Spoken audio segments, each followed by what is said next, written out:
بسم الله الرحمن الرحيم. اليوم ندرس الوحدة الثانية عشرة، وهذه أيضا الساعة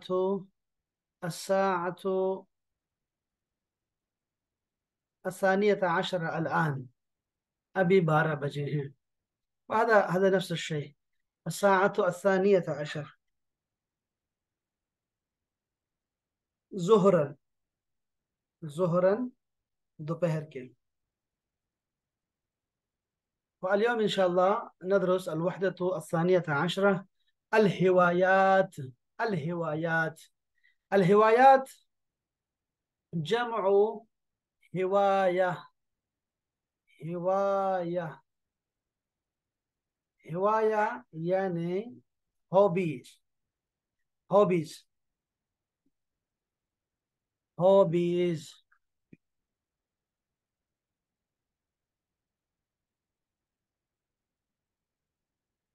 هذا الكتاب مكتوب قبل 23 سنة، لذلك تجد أن الهوايات مكتوبة هنا هي قديمة جدا، مثل المراسلة والقراءة. الآن في هذه الأيام نحن عندنا الهوايات مختلفة تماما، مختلفة تماما. نحن لا نشتغل بالمراسلات والقراءات، نحن فقط نتجول، وأيضا هناك دردشة على يوتيوب، على واتساب، وعلى الجوال. فقط نشتغل بالموبايل فقط، وهذه هوايات مختلفة تماما. شاكر وشريف يتكلمان. شاكر يقول: ما هوايتك يا شريف؟ يا شريف ما هوايتك؟ شريف: هواياتي كثيرة: القراءة والسفر والمراسلة. ما معنى مراسلة؟ مراسلة يعني أنا تبعت. أرسل الرسالة إلى صديقي وهو في بلد ثاني، وأرسل له رسالة، ثم هو لما يقرأ الرسالة يجيب ويكتب الرسالة أيضا، وثم يرسل إلي. فهذا كانت هوايات من هوايات الأولاد والطلاب، كانوا يعملون هكذا. أما نحن أيضا يعني كنا لما كنا قبل 2000، يعني سنة 2000، كنا أيضا نرسل الرسالات، وأيضا نرسل في هناك كروت، يعني ما هذه، ماذا نسميه، هذه يعني عيد مبارك ومثل هذه الأشياء، نرسل التهنيات نرسل إليهم هكذا. فالمراسلة يعني خط كتابة بالأردية. وما هوايتك أنت شاكر؟ هواياتي الرياضة يعني كيل كود بالأردية، والرحلات يعني التجول، يعني أنا أمشي إلى كالام وإلى ناران وهكذا، هذه الرحلات. والقراءة أيضا، القراءة مكتوبة في كل مكان، صح؟ يعني هنا قراءة، هو أيضا عنده هواية، هواية القراءة، وشاكر عنده أيضا هواية القراءة. فكل واحد يعني عنده هواية القراءة. كان هكذا والله نحن. الله أكبر. شريف يقول: ماذا تقرأ يا شاكر في هذه الأيام؟ ماذا تقرأ؟ شاكر: أقرأ الكتب والمجلات الإسلامية. مجلات هذا جمع مجلة، مجلة ماجزين بالإنجليزية. وماذا تقرأ أنت؟ أقرأ الكتب الإسلامية والمجلات العلمية. مجلات ماجزين، أما العلمية الساينسي باللغة الأردية، ساينسي، ساينسي ماجزين باللغة الأردية الشريفة. هل لديك مكتبة؟ مكتبة، هذا أيضا شيء عجيب جدا. كان في التسعينات، تسعينات يعني 90s بالإنجليزية. تسعينات، تسعينات، تسعينات، تسعينات يعني 90s. يعني هذا كان شيء جديد، يعني في كل بيت هناك مكتبة صغيرة. مكتبة يعني كتب، كتب كثيرة جدا، كتب في كل مكان، في كل بيت كتب كتب كتب هناك. وهذه مكتبة. هل لديك مكتبة؟ هل عندك مكتبة؟ نعم نعم، لدي مكتبة كبيرة. يعني عندي مكتبة كبيرة، عندي كتب كثيرة. شاكر. كم ساعة تقرأ في اليوم؟ كم ساعة تقرأ في اليوم؟ والله أنا أقرأ 3 ساعات تقريبا، 3 ساعات تقريبا. الله أكبر. أنا أقرأ 4 ساعات في اليوم، 4 ساعات. القراءة هواية مفيدة.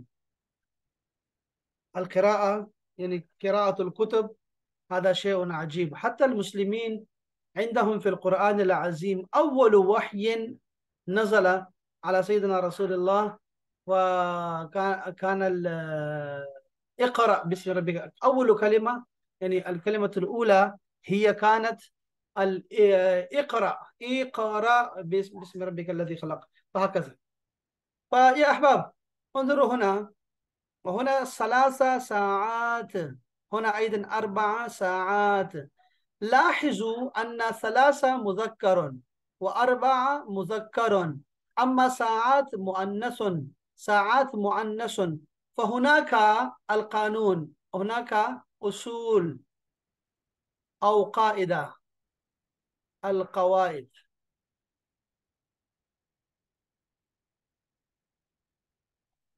لو نريد أن نعد 3 إلى 10 أشياء، ونحن نريد أن نقول لآخر عندنا 5 أبناء، عندنا 5 كتب، هكذا نحن. لماذا؟ أن هناك الشيء الذي مذكر، مثل هذه هذه ساعات، هذه ألف تاء، هذه للتأنيث صح؟ جمع تأنيث ألف تاء. ولكن ننظر إلى واحد الساعات، إن تأخذ أشياء، هذا يعني هذه ساعات صح؟ أنا أنظر واحدها، واحدها ساعة، فهذه مؤنث، كلمة مؤنثة صح؟ فلا بد أن آتي بعدد مذكر، عدد مذكر لازم تخالف، تخالف الكلمة. فهمتم؟ يعني ساعات مؤنث صح؟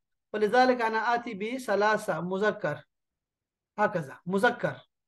فهمتم؟ العدد يكون مذكر إذا الشيء الذي أنت تريد أن تعده مؤنث. وإذا كان شيء مذكر، مثلا كتب صح؟ أنت تريد أن تقول له عندي 7 كتب صح؟ فأنت عندك كم هذا الكتب صح؟ تعال ننظر واحد هذه الكلمة، واحدها الكتاب صح؟ كتاب، كتاب كلمة مذكر صح؟ مذكر. فلا بد أن آتي ب7 مؤنث، 7 مؤنث، 7 كتب، 7 كتب. هكذا تخالف العدد والكلمات هذه هكذا. فهمتم يا أحباب؟ كاشف، هل فهمت شيئا هذا من هذا؟ نعم يا أستاذ. من فهم أصلا؟ هل فهمت يا رافية؟ هل فهمت يا سبيحة؟ نعم أفهم. نعم. نعم جميل، أستاذ. هذا شيء جميل. أنا ثانية، كيف أنت؟ بخير. جميل جدا. يلا يا أحباب، اقرأوا هذا الدرس إن شاء الله مع بعض، وترجموا إلى الأردية أيضا، لا بأس، ولكن كلموا بالعربية إن شاء الله. لا يعني वैसे نريد أن ما نحاول. معنى رحلات؟ نعم، الرحلات هذه يعني من بشاور أمشي إلى ناران أو كاغان أو travel. هذه الرحلة. هذه الرحلة. towards. هذه travel. الرحلة. نعم، بالأردية traveling. بالإنجليزي هكذا، رحلة. نعم، يلا يا حبيبي، اقرأ من بداية.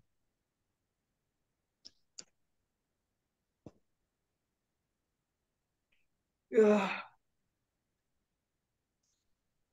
ما هوايتك يا شريف؟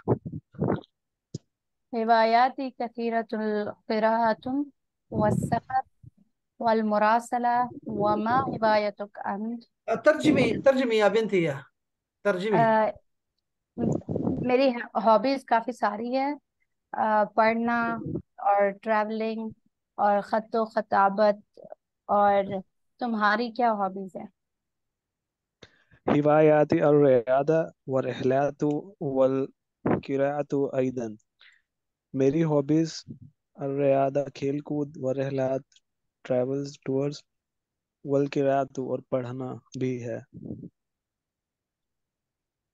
मादा तक़रअू या शाकिर? तुम क्या पढ़ रहे हो शाकिर? أقرأ الكتب والمجلات الإسلامية وماذا تقرأ أنت؟ मैं पढ़ रहा हूँ किताबें व मजल्लात मैगजीन्स और इस मैगजीन इस्लामी मैगजीन्स। अक़रअू कुतुब इस्लामिया वल मुजल्लात इल्मिया। मैं इस्लामी बुक्स पढ़ रहा हूँ और साइंस मैगजीन्स पढ़ रहा हूँ। हल लदयक मकतबा? क्या तुम्हारे पास लाइब्रेरी है? नाम लदय्य मकतबा कबीरा। हाँ, मेरे पास काफी बड़ी लाइब्रेरी है। कम सात तकराउ फिल यौम? तुम दिन में कितने घंटे पढ़ते हो? अक़रअू सलासा साआत तकरीबन। मैं तकरीबन 3 घंटे पढ़ता हूँ। अना अकराउ अर्बआ सआतिन फिल यौम। मैं दिन में 4 घंटे पढ़ता हूँ। अल क़िराअतु हिवायतुन मुफीदा। रीडिंग बहुत अच्छी हैबिट है। तो ये أحسنتم يا أولاد، أحسنتم، ما شاء الله عليكم، ما شاء الله عليكم. सर जी ऊपर है हिवायतुक, मतलब तुम्हारी हॉबी। अगर कहना होगा तुम्हारी हॉबीज कौन सी है, मतलब हिवायतुक अगर जमा के هوايات، साथ पूछना होगा। هوبيز، هذه هوايات، هذه كلمة جمع، صح؟ لا هواية सर। لا كلمة مفرد، أما الكلمات هذه قال هوايات هذه جمع. وهوايتك، नाम। هواياتك، ما هواياتك في هذه الأيام؟ طيب طيب। ماذا تفعل آه، غير الموبايل؟ ماذا تفعل؟ अ, هذه كلمة جديدة. chatting، صح؟ chatting كلمة جديدة. فلاحظوا أن ما معنى chatting هنا.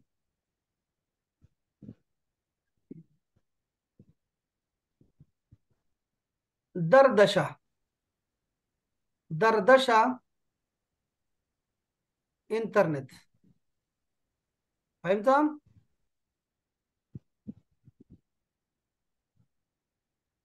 सर, मैसेज को क्या कहेंगे? رسالة، الرسالة. ماذا نقول لمسج هكذا؟ كلمي العربية يا أحباب، كلموا العربية فقط.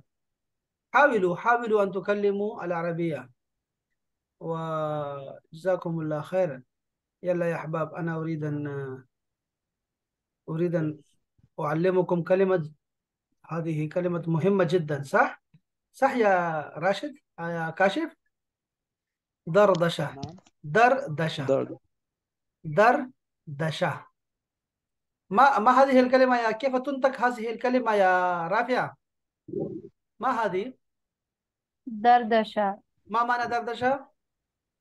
chatting في الكمبيوتر. جميل. هو فقط هذا الرجل، أنا كنت دردشة على الإنترنت مع مهما هكذا هكذا whatever مهما whatever مهما دردشة على الإنترنت مع الغرباء أصبح جدا شعبيا بكثير بين الناس. دردشة، موقع دردشة جيدة. ما معنى موقع؟ ما معنى موقع يا أحباب؟ opportunity. chance. موقع، موقع هذه فرصة يا أحباب. فرصة. موقع is فرصة، فرصة بالعربية. أما موقع معناه ويب سايت، ويب سايت. موقع دردشة جيدة مع كثير من الناس على الإنترنت. دردشة، لا إن شاء الله لا تنسوا هذه الكلمة يا أحباب. كاشف، دردشة لا تنسى، صح؟ إن شاء الله إن شاء الله. لا تنسى، كلمة مهمة جدا. نعم، تعالوا إلى ثانية. ترك كاسم العراق وانتقل إلى الرياض، وهو الآن موظف الشركة في الرياض. كاشم راضي في الرياض مع زوجتهم. رياض مدينة فسيحة وأخاذته جدا. ما معنى وأخاذة يا حبيبتي؟ ثانية، ما معنى؟ أين ثانية؟ يذهب، لا اتركي هذه ثانية، ذهبت خلاص. بسمة موجودة؟ لا. تفضلوا إلى من هنا. سبيحة، السلام عليكم ورحمة الله وبركاته. صحيح جدا، ما شاء الله عليك. كيف حالكم يا أحباب؟ أريد أن لا تنسوا أن. أنت رجعت يا تانية، أنا كنت أقرأ كلامك ولكن أنا نسيت أن تركته. ما هذه الكلمة يا بنتي؟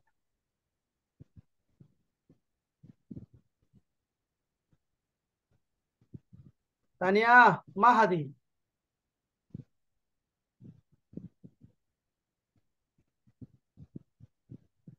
مصيبة مصيبة. يا سبيحة، نعم.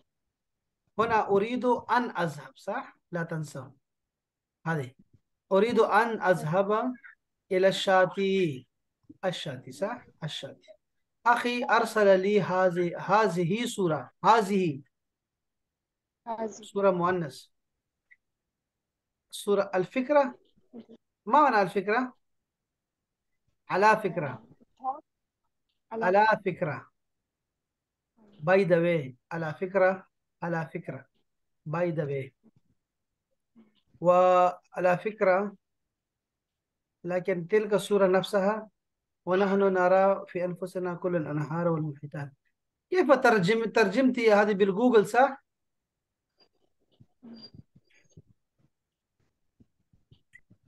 لا تستخدموا جوجل إلا لكلمات فقط، لا ليست جمل. اكتبوا هنا كما أنتم تعرفون، كما تعلمتم، خلاص، لا بأس. فهمت يا سبيحة؟ طيب. سبيحة، لا نعم. تأخذي الجمل من جوجل. جمل، لا تأخذي جمل من جوجل إلا كلمة فقط، بس كلمة طيب. أو مفردات. فهمتي يا سبيحة؟ هذه ماذا كتبتي هذا؟ كاشف شودري، السلام عليكم ورحمة الله. أحسنت يا ولد، أحسنت. كيف الحال جميعا؟ كيف كان عطلتكم؟ هذا هو هذا هو هذا هو ملصق. सर जी मतलब पोस्टर ये उधर से देख कर صح صح، لا لا لا بأس لا بأس. هذا شيء جديد. ملصق، كيف تنطق هذه؟ ملصق، ملصق، ملصق هنا، ملصق، هذه في المعاني. تعالوا هنا وتقرأوا من هنا، صح؟ هذه ملصق. هذا هو الملصق، صح؟ الملصق. أصنع هذا ملصق لبنة خالي، ها؟ لابنة لبنة. لبنة، تعرف ما معنى لبنة؟ لبنة معنى إنت بالأردية. لبنة، لابنته. لبنة. أما هنا لابنة، لابنة هكذا، لابنة. ولكن لا تنسوا هذه الكلمة، اكتبوا معكم لبنة. إنت. لبنة، إنت، ملصق. طيب. ابنة خالي. هي تدرس في المدرسة، هي تدرس في الصف الرابع. هذا الصف مذكر، صح؟ نحن درسنا هذا في مركب التوصيفي، وهنا الصف الرابع مذكر مذكر. لا، هكذا. فهمتم؟ فهمت يا طيب. كاشف؟ نعم سر. أحمل هذه الصورة، أحمل هذه الصورة من الجوجل. جمعني يصير صور. هذه صورة. الصور، هذه الصور، هذه الصور. इसलिए इसलिए هذه وتبعت على وتبعت प्रिंट تبعت किया. على الصفحات، على الصفحات. الأفلام غيره. طيب. جميل جدا يا حبيبي، أحسنت أحسنت يا كاش. وعليكم السلام ورحمة الله. الجو معتدل هنا. السلام عليكم. كيف الجو هناك؟ الجو معتدل هنا مطر. هنا المطر في مدينتي، أستحم في المطر. ماء المطر بارد جدا، كاشف يقول هكذا. أما رافعة ما شاء الله عليك، ما شاء الله. السلام عليكم. غلطانة، هي غلطانة. هذه هي الواو غير موجود هنا يا رافعة. لا تكتبي واو بين هذا. السلام عليكم ورحمة الله وبركاته، صحيح، ولكن طيب. بدون واو، بدون واو، صحيح. كيف الحال يا طيب. زملاء؟ أنا مشغولة اليوم لأن خالي تحول منزله، منزله अपना घर تغير، تغير، تحول، انتقل إلى مكان آخر. أنا وأختي وأخي نحن نساعدهم في التحويل المنزل، في التحويل، في تحويل، صح؟ ألف لام بدون ألف لام. في تحويل المنزل. وأحاول أن تغطي، ما معنى تغطي دروسي الدعاء أيضا. مساء الخير. هذه كلمة لا. هل أنت أيضا ترجمتي هذه الكلمات في جوجل؟ لا لا. لا تترجميها. هذا جميل جدا، ما شاء الله عليك. لا تترجمي بالجوجل إلا فقط مفردات بس، ألفاظ सर ذيك ओनली को क्या कहते हैं?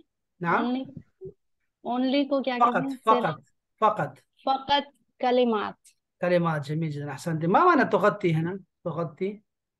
تغطي يعني ريفايز. أراجع دروسي، أراجع دروسي، أراجع دروسي. الضائع لا، لا ليس الضائع. मिस, الفائتة، मिस्ड लेक्चर्स. الفائتة गुजरे हुए، فائتة. جميل جدا، ما شاء الله عليك يا رافية، ما شاء الله ما شاء الله. هناك تطور في العربية، ما شاء الله، تطور. तरक्की देखी मैंने आपकी अरबी में। तطور का मतलब तरक्की, التطور सर يرفع वो पिछले التطور। लेक्चर्स मिस हुए थे ना, तो वो फिर अब रिवाइज कर रही हूँ, तो काफी लैप्स उससे الدروس पता चला. القديمة. نعم، الدروس القديمة، أو تقولي الدروس الفائتة، أو نعم. هكذا، كل هذا الشيء. ماذا فهمتم من هذه المقطع؟ ماذا فهمتم؟ أن الإنجليزية كل اللغات نفسها، كل اللغات هناك مشاكل. وأيضا الأولاد هكذا، students هكذا، مشاكل لها. سبيحة موجودة؟ لا، هي راحت خلاص، لا نقرأ هذا. أما قرأنا هذا من قبل، خلاص لا بأس. تانية، هل تسمعينني؟ تانية، هل تسمعيني؟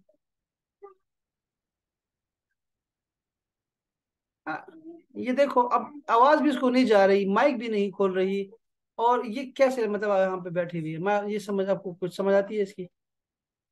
इन्ना लिल्लाहि व इन्ना इलैहि राजिऊन। يلا يا أحباب، إن شاء الله نلتقي غدا إن شاء الله. وحاولوا أن تكتبوا شيئا، صح؟ لا لا لا نعم. طيب. يلا يا خلاص إن شاء الله جاء كاشف.